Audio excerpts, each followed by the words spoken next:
شروع کرتا ہوں اللہ تعالیٰ کے نام سے جو بڑا مہربان نہایت رحم والا ہے۔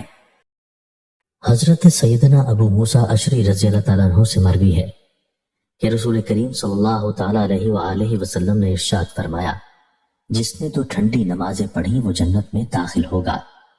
ٹھنڈی نمازوں سے کیا مراد ہے؟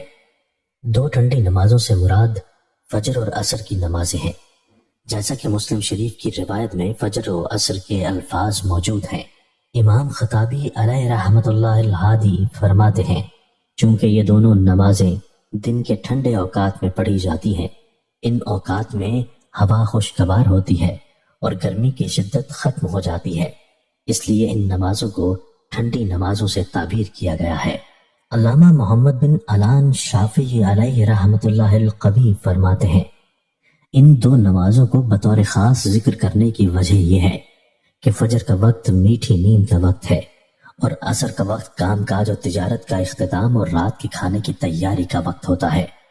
ان تمام مشغولیت کے باوجود اس کا نماز ادا کرنا سستی سے دوری اور عبادت سے محبت پر دلیل ہے، اور اس سے یہ لازم آتا ہے کہ وہ دوسری نمازیں بھی پابندی سے ادا کرے گا، کیونکہ جب وہ اتنی مشغولیت کے باوجود یہ نمازیں ادا کر رہا ہے تو بقیہ نمازوں کی ان سے بھی زیادہ حفاظت کرے گا۔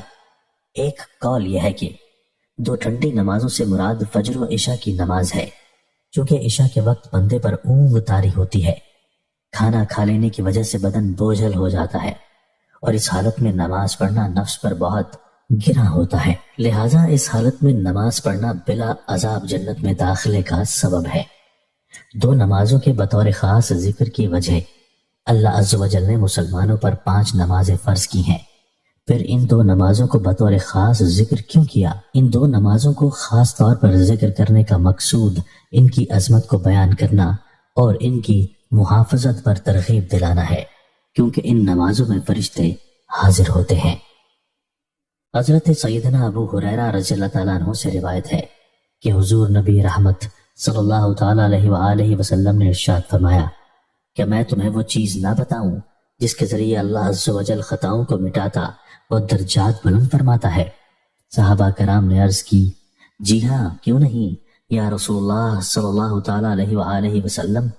آپ صلی اللہ تعالیٰ علیہ وآلہ وسلم نے فرمایا، مشقت کے وقت کامل وضو کرنا، مساجد کی طرف قدموں کی کثرت کرنا، ایک نماز کے بعد دوسری نماز کا انتظار کرنا، اور تمہارے لیے یہی ربط ہے۔